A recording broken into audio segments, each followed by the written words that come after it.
नमस्कार, आप देख रहे हैं द फोर्थ पिलर न्यूज।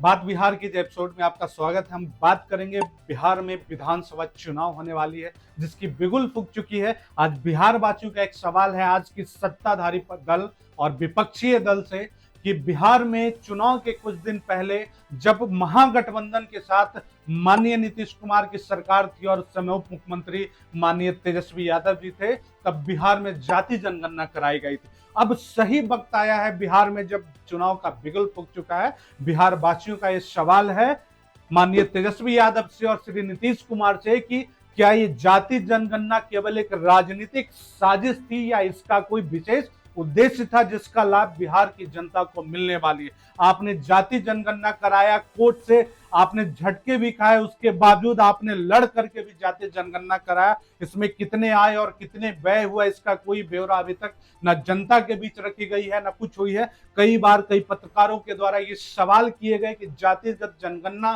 का क्या आधार था, जातिगत जनगणना का क्या उद्देश्य था। लेकिन अब चुनाव का बिगुल फूंक चुका और अभी तक न सत्ता ने न विपक्ष ने इस बात को जनता के बीच रखने की कोशिश की कि जातिगत जनगणना का क्या उद्देश्य था, या फिर इसे ये समझा जाए कि किसी खास वर्ग, किसी खास जाति के मतदाताओं का मनोबल बढ़ाना ही जातिगत जनगणना का मुख्य उद्देश्य था।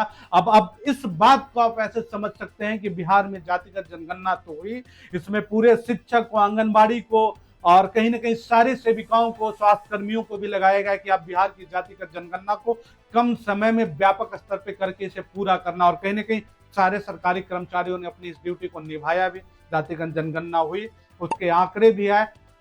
उस आंकड़ों से ये पता चल रहा है कि सबसे ज्यादा आबादी जो है वो किसी की बिहार में है तो वो यादव समुदाय की है। अच्छी बात है, किसी एक खास समुदाय की आबादी बहुतायत में है, ये अच्छी बात है। लेकिन मैं सवाल करता हूं बिहार वासियों की तरफ से, सत्ताधारी नेताओं से और विपक्ष के नेताओं से, कि आपके आंकड़े के हिसाब से जिस जाति का संख्या सबसे कम आया, आपने उस जाति के लिए क्या कुछ किया? या फिर जिस जाति की जनसंख्या सबसे कम हुई, उस जाति को समाज की मुख्य पटल पे लाने के लिए, मुख्य धारा से जोड़ने के लिए सरकार और विपक्ष के पास क्या रोड मैप है? और अगर कोई रोड मैप नहीं है तो कहीं ना कहीं यह समझा जाएगा कि यह जातिगत जनगणना पूरी तरीके से एक राजनीतिक साजिश थी, जो किसी खास जाति और किसी खास वर्ग के मतदाताओं का मनोबल बढ़ाना और बिहार में विधानसभा चुनाव के आने से पहले जातिगत जनगणना कराई गई, ताकि जिन जाति की संख्या ज्यादा है, जनसंख्या ज्यादा होगी, उसी जाति के मतगणना, उसी जाति के मतदाता जो है वो बिहार की सरकार का निर्धारण करेंगे। बिहार में सरकार किसकी होगी ये तय करेंगे। तो कहीं न कहीं ये लोकतंत्र की गर्दन पे बहुत बड़ा चोट है। लोकतंत्र की गर्दन पे एक बहुत बड़ा हथौड़ा मारा गया है और जिसके शिकार बिहार के सभी जाति और सभी समूह के मतदाता हुए हैं। और अगर सही में वास्तविक में इस जातिगत जनगणना का कोई विशेष उद्देश्य था, तो जिस भी जाति की संख्या कम रही है, सबसे कम जो पिछले पायदान पर जिस जाति की संख्या है, उन जाति के मतदाताओं को, जाति के जितने भी नागरिक बिहार में रह रहे हैं, उनको विशेष लाभ मिलना चाहिए था। तब जाकर कहीं न कहीं इस जातिगत जनगणना की सार्थक उद्देश्य साबित हो सकती थी। लेकिन ऐसा नहीं हुआ।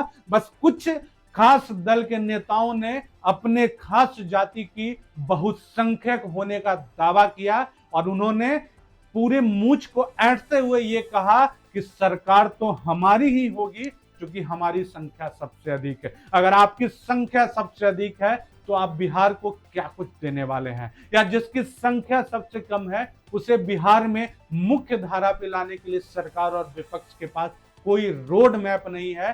तो अगर मुझे लगता है कि बिहार विधानसभा चुनाव के बाद चाहे जिसकी सरकार हो, कहीं ना कहीं बिहार में एक बहुत बड़ा घोटाला ये जातिगत जनगणना के रूप में भी आ सकता है और इसके लिए दोषी होंगे श्री नीतीश कुमार और तेजस्वी यादव, क्योंकि तब सरकार में यही थे, यही मुख्यमंत्री और उप मुख्यमंत्री थे। तो ये मतदाताओं को सोचना और समझना होगा कि इस बार बिहार विधानसभा का चुनाव किस मुद्दे पे होना है, किस उद्देश्य पे होना है, और जो जातिगत जनगणना कराई गई है इसका क्या मोटिव था, क्या उद्देश्य था, या फिर आपस में बिहार के भाइयों और बहनों जातिगत मतभेद में बांट कर आपस में लड़ाई करवाना था, झगड़ों को बढ़ावा देना था, जातिगत मनभेद और मतभेद को का बढ़ावा देना था। कहीं न कहीं यह सवाल सोचनीय और विचारणीय है कि सब सरकार में रहते हुए तेजस्वी यादव और श्री नीतीश कुमार ने जातिगत जनगणना को इतना बढ़ावा क्यों दिया।